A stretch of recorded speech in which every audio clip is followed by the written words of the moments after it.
नमस्कार दोस्तों, मेरा नाम प्रखर श्रीवास्तव है। मैं आप सभी लोगों का स्वागत करता हूं आपके अपने चैनल गुरु घंटाल में। दोस्तों, आज हम बात करेंगे आर्टिकल 79 से आर्टिकल 88 ऑफ इंडियन कॉन्स्टिट्यूशन, जिसमें हम देश की पार्लियामेंट, उसके कॉन्स्टिट्यूशन, उसके हाउसेस के बारे में बात करेंगे। आपको पता है कि हमारे देश की पार्लियामेंट को लॉ का मंदिर कहा जाता है, क्योंकि यहीं पर सारे के सारे कानून बनते हैं और निकलते हैं, देश में लागू होते हैं। आइए जानते हैं एक एक कर सारे आर्टिकल्स के बारे में। सबसे पहला आर्टिकल नंबर 79। आर्टिकल नंबर 79 कहता है कॉन्स्टिट्यूशन ऑफ पार्लियामेंट, कि पार्लियामेंट का क्या मतलब सिर्फ होता है लोकसभा राज्यसभा? नहीं, पार्लियामेंट तीन चीज़ों को मिलाकर बनी है। पहला, लोकसभा, जिसको लोअर हाउस कहते हैं, हाउस ऑफ पीपल भी कहते हैं, क्योंकि यहाँ पर जो भी लोग जाते हैं उनको हम चुनकर भेजते हैं। लोकसभा का इलेक्शन होता है, 2019 में हुआ, अगला 2024 में होगा, फिर 29 में होगा। दूसरा गया दोस्तों राज्यसभा, जिसको अपर हाउस कहते हैं, इसे काउंसिल ऑफ स्टेट्स कहते हैं, क्योंकि यहाँ पर जितने भी लोग जाते हैं वो हमारे द्वारा चुनकर नहीं भेजे जाते हैं। लोकसभा में लोग जो चुनकर जाते हैं वो हमारे रिप्रेजेंटेटिव होते हैं, इसीलिए लोकसभा को हाउस ऑफ पीपल्स कहा जाता है, लोगों का घर। राज्यसभा में प्रोपोर्शनल रिप्रेजेंटेशन के थ्रू लोग चुनकर जाते हैं और उनको चुनने का अधिकार होता है स्टेट की लेजिस्लेटिव असेंबली के एमएलओ का। ठीक है, तो राज्यसभा रिप्रेजेंट करती है स्टेट को, लोकसभा रिप्रेजेंट करती है पीपल को। तो लोकसभा, राज्यसभा और तीसरा होता है प्रेसिडेंट, क्योंकि आपको पता है कि बिना प्रेसिडेंट के सिग्नेचर के कोई भी कच्चा बिल कानून नहीं बन सकता, कोई भी बिल लॉ नहीं बन सकता। तो ये तीन चीज मिलकर हमारे देश की संसद को चलाती है, Lok Sabha, Rajya Sabha and president of India. अगला के दोस्तों आर्टिकल नंबर 80। आर्टिकल 80 कहता है अपर हाउस के बारे में, राज्यसभा के बारे में, composition of council of states. Rajya Sabha को अपर हाउस भी कहते हैं, काउंसिल ऑफ स्टेट्स भी कहते हैं, क्योंकि यहां पर जो लोग इलेक्ट होकर आते हैं वो स्टेट्स को रिप्रेजेंट करते हैं। तो मैक्सिमम स्ट्रेंथ लोकसभा की 250 है, 238 सीटें जिसमें से कि रिप्रेजेंट करती हैं राज्यों को और यूनियन टेरिटरीज को। कमेंट बॉक्स में लिखकर बताइए कि राज्यसभा में किस स्टेट के पास सबसे ज़्यादा रिप्रेजेंटेटिव है, मतलब किस स्टेट में सबसे ज़्यादा सीटें हैं। 238 सीटें होती हैं दोस्तों जो कि स्टेट और यूनियन टेरिटरी की होती हैं। 12 सीटें वो होती हैं जिनको नॉमिनेट करता है हमारे देश का राष्ट्रपति, मतलब 12 सीटों में नॉमिनेशन होती है राष्ट्रपति के द्वारा। तो मैक्सिमम 250 सीटें हैं, लेकिन करंट जो स्ट्रेंथ चल रही है वो 245 चल रही है। 229 स्टेट को रिप्रेजेंट कर रहे हैं, 245 में से 4 रिप्रेजेंट कर रहे हैं यूनियन टेरिटरी को, और 12 वो हैं जिनको नॉमिनेट करता है हमारे देश का राष्ट्रपति। तो याद रखिएगा, मैक्सिमम स्ट्रेंथ 250 है और करंट स्ट्रेंथ चल रही है 245। आर्टिकल 81 है दोस्तों Lok Sabha, composition of the house of the people. Lok Sabha को लोअर हाउस भी कहते हैं, हाउस ऑफ द पीपल भी कहते हैं। मैक्सिमम स्ट्रेंथ लोकसभा की कितनी होती है? 552, जिसमें से कि 530 रिप्रेजेंट करते हैं राज्यों को, 20 रिप्रेजेंट करते हैं यूनियन टेरिटरीज को, और 2 नॉमिनेट किए जाते हैं राष्ट्रपति के द्वारा एंग्लो इंडियन कम्युनिटी से अंडर आर्टिकल 331। अगर आपको एंग्लो इंडियन कम्युनिटी के बारे में जानना है तो आर्टिकल 331 पढ़ना पड़ेगा भारत के संविधान का। तो मैक्सिमम स्ट्रेंथ लोकसभा की कितनी है दोस्तों? 552, लेकिन करंट स्ट्रेंथ चल रही है 545। 530 स्टेट्स को रिप्रेजेंट कर रहे हैं, 13 रिप्रेजेंट करते हैं यूनियन टेरिटरीज को, और 2 एंग्लो इंडियन कम्युनिटी के मेंबर नॉमिनेट किए जाते हैं राष्ट्रपति के द्वारा। चलिए,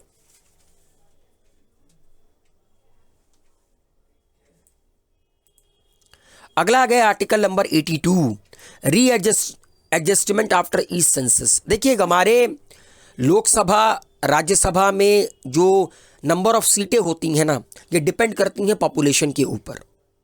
जब हिंदुस्तान का पहला इलेक्शन हुआ था, आज़ाद भारत का पहला इलेक्शन हुआ था, उस वक्त लोकसभा में टोटल 489 सीट्स हुआ करती थी। आज 545 सीटों सीटें हैं टोटल, जिसमें 543 सीटों पर चुनाव होता है। तो 489 से 545 का सफ़र कैसे तय हुआ? 489 से 545 का सफ़र इसलिए तय हुआ क्योंकि देश की जनसंख्या आज़ादी के वक्त 35 करोड़ थी, आज करीब करीब 135 करोड़ है। और एक बात हमेशा याद रखिएगा, राज्य बड़ा हो राज्य छोटा हो, पॉपुलेशन और सीटों के बीच का रेशियो हमेशा इक्वल होता है राज्यों के बीच का। यूपी की पॉपुलेशन सबसे ज़्यादा है, इसीलिए यूपी के पास सीट ज़्यादा है। अगर आप कंपेयर करेंगे सिक्किम, गोवा, मणिपुर, नागालैंड, यहाँ की पॉपुलेशन कम है जिसकी वजह से यहाँ की सीटें कम हैं। तो हर सेंसस के बाद रीएडजस्टमेंट होती है सीटों की, इसके लिए डिलिमिटेशन कमीशन ऑफ इंडिया बनाई जाती है। ठीक है, इसके ऊपर मैं एक सेपरेट वीडियो बना चुका हूँ, आप प्लेलिस्ट में जाकर उसको देख सकते हैं। तो रीएडजस्टमेंट होती है हर सेंसस के बाद। चलिए, आर्टिकल 83 कहती है duration of the house of the parliament. ये जो लोकसभा और राज्यसभा गए, इनका ड्यूरेशन कितना है? तो लोकसभा का तो आप लोगों को पता है 5 साल गए, लेकिन 5 साल से पहले भी ये डिसॉल्व हो सकती है और कई बार डिसॉल्व हुई भी है। ठीक है, एंड राज्यसभा एक ऐसी एक ऐसा हाउस गए जो डिसॉल्व नहीं हो सकता, जो परमानेंट है। ठीक है, लेकिन यहाँ के जो मेंबर हैं उनकी जो नियुक्ति होती है वो 6 साल के लिए होती है और 1/3 मेंबर हर 2 साल के बाद रिप्लेस किए जाते हैं। तो लोकसभा की कितनी होती है दोस्तों? 5 साल। 5 साल से पहले भी डिसॉल्व हो सकता है लोकसभा। राज्यसभा डिसॉल्व नहीं हो सकता, राज्यसभा परमानेंट हाउस है। राज्यसभा में मेंबर्स की जो ड्यूरेशन होती है वो 6 साल की होती है और 1/3 मेंबर हर 2 साल के बाद रिप्लेस होते रहते हैं। आर्टिकल 84 कहता है क्वालिफिकेशन, कि लोकसभा और राज्यसभा का मेंबर बनने के लिए क्या क्वालिफिकेशन की ज़रूरत होती है। देखिए, कुछ क्वालिफिकेशन तो कॉमन है, भारत का नागरिक होना चाहिए। राज्यसभा का मेंबर तभी बन सकता है जब वो 30 साल से ऊपर का हो चुका हो, 30 साल कंप्लीट कर चुका हो। और लोकसभा का मेंबर वो तब बन सकता है जब वो 25 साल कंप्लीट कर चुका हो। ठीक है, तो भारत के संविधान में आर्टिकल 84 में तो ये क्वालिफिकेशन दिया है, मगर इसके अलावा भी कई सारे ऐसे कानून बनाए गए जिसके under qualification of for membership of parliament को थोड़ा और ब्रॉड किया गया, उसको हम देखते हैं। ठीक है, representation of the people act 1951 के अंडर कुछ प्रोविजंस और लाए गए for the qualification for the membership of parliament के लिए। पहला, only an इलेक्टर can be elected. Thus, the candidate must be registered as a voter in a parliamentary constituency and must be eligible to vote. अगर किसी इंसान को, किसी person को लोकसभा, राज्यसभा इसका चुनाव लड़ना है तो पहली चीज़ कि वो एक एलिजिबल वोटर होना चाहिए हिंदुस्तान में किसी भी पर्टिकुलर पार्लियामेंट्री कॉन्स्टिट्यूएंसी से। If due to any reason the person loses eligibility to vote, he would lose eligibility to contest also. अगर कोई इंसान वोट देने की जो एलिजिबिलिटी होता है उसका अधिकार खो देता है तो चुनाव लड़ने का अधिकार भी वो खो देता है। For example, if a person is jailed और in lawful detention at the time of election, मान लीजिए कोई इंसान है वो जेल में है या उसको डिटेन करके रखा गया है इलेक्शन के दौरान, तो वो वोट नहीं दे सकता। ठीक है, हाँ, अगर वो प्रिवेंटिव कस्टडी में है तो वो वोट दे सकता है। तो ये बतलाता है कि कोई इंसान कब चुनाव लड़ सकता है, कब चुनाव नहीं लड़ सकता है। ये कंडीशन बताई गई है representation of the people act 1951 में। एंड ये ज़रूरी नहीं होता है कि अगर उसको हिंदुस्तान के किसी पर्टिकुलर कॉन्स्टिट्यूएंसी से चुनाव लड़ना है तो वहीं पर वो एलिजिबल वोटर हो। ठीक है, मतलब it is not necessary that a person should be registered as a voter in the same constituency. Narendra Modi Banaras से चुनाव लड़ते हैं मगर Narendra Modi as a voter Banaras से रजिस्टर्ड नहीं है। वो पैदा हुए वडनगर में तो वडनगर से रजिस्टर्ड गए मगर वो चुनाव बनारस से लड़ सकते हैं। ठीक उसी तरह अगर मैं चाहूँ, कल को अगर मुझे चुनाव लड़ना है तो मैं एज अ वोटर रजिस्टर्ड हूँ बनारस में मगर मैं हिंदुस्तान के किसी भी पार्लियामेंट्री कॉन्स्टिट्यूएंसी से चुनाव लड़ सकता हूँ, चाहे वो लोकसभा का चुनाव हो, राज्यसभा का चुनाव हो। हाँ, a person from reserve category only can contest election if the Lok Sabha seat is reserved for these categories. ठीक है। अगर कोई इंसान है रिजर्व कैटेगरी का तो वो इलेक्शन सिर्फ और सिर्फ रिजर्व सीट पर ही लड़ सकता है। हाँ, एसटी एससी का जो पर्सन है, एसटी एससी कम्युनिटी के जो लोग हैं, वो चुनाव रिजर्व सीट पर भी लड़ सकते हैं, अनरिजर्व सीट पर भी लड़ सकते हैं, अनरिजर्व सीट पर भी लड़ सकते हैं।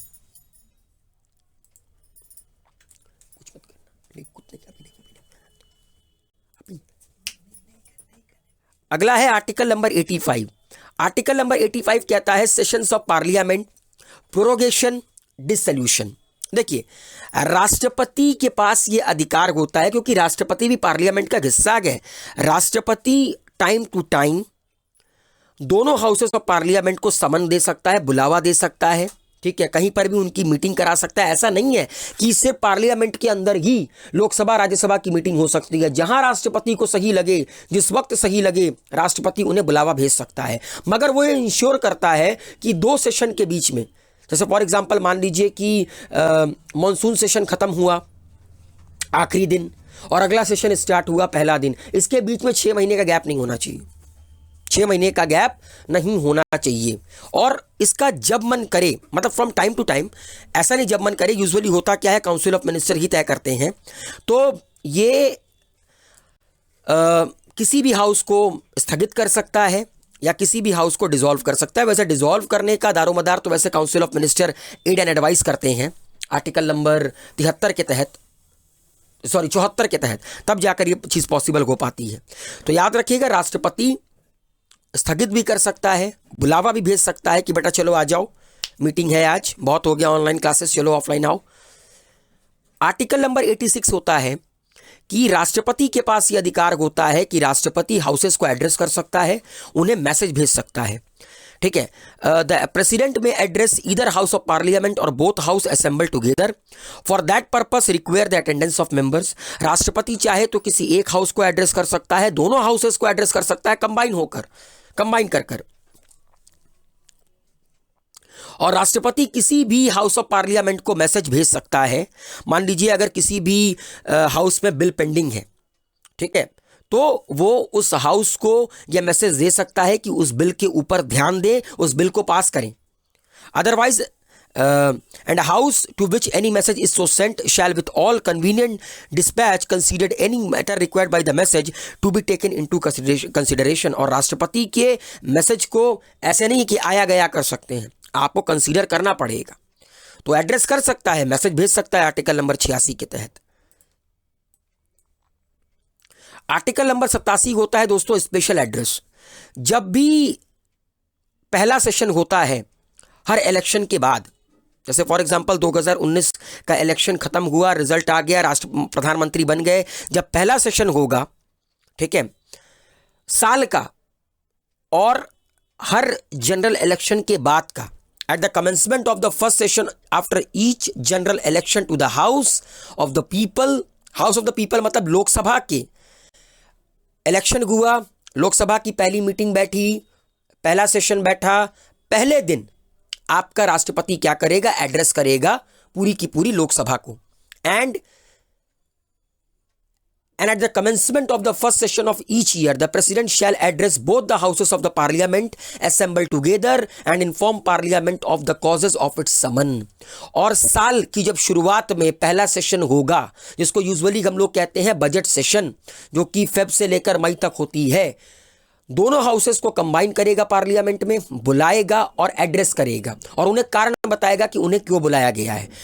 जनरल इलेक्शन के बाद सिर्फ हाउस ऑफ पीपल को बुलाया जाएगा, हाउस ऑफ पीपल को स्पेशल एड्रेस करेगा कौन, देश का राष्ट्रपति। लेकिन हर साल जब पहला सेशन होगा, मतलब जिसको हम लोग बजट सेशन कहते हैं, जब पहला सेशन होगा तो दोनों हाउसेस को बुलाएगा, एड्रेस करेगा और कारण बताएगा उनको कंबाइन करके बुलाने का।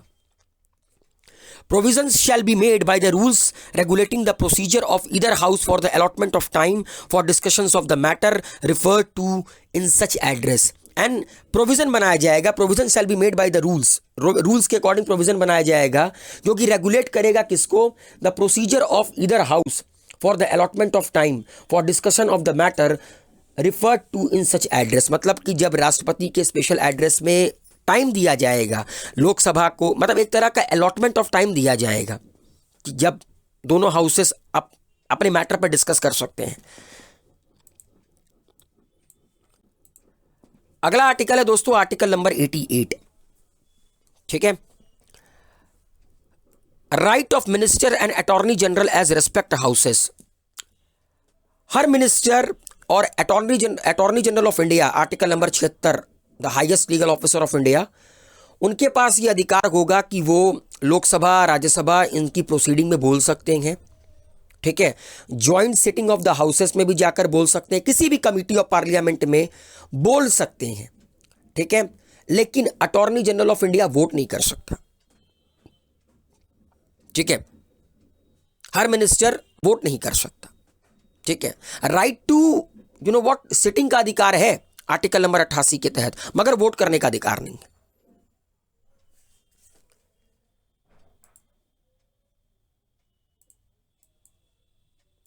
तो दोस्तों ये था आर्टिकल नंबर 79 से लेकर आर्टिकल नंबर 88 तक का सफर। उम्मीद है इस सफर में आप लोगों को मजा आया होगा, आपके कॉन्सेप्ट क्लियर हुए होंगे। अगर ये वीडियो पसंद आया तो गुरु घंटाल को सब्सक्राइब कीजिए। सब्सक्राइब के बगल में बेल आइकन का बटन होगा, उसको प्रेस कीजिए। वीडियो को लाइक कीजिए, दोस्तों तक शेयर कीजिए। अगर आपको ये वीडियो अच्छा लगा तो कमेंट कीजिए। किसी भी तरह का डाउट है तो कमेंट बॉक्स में लिखकर सबमिट कीजिए। आई प्रॉमिस कि मैं उस डाउट को क्लियर करूंगा। Wish you all a very good luck. Thank you so much.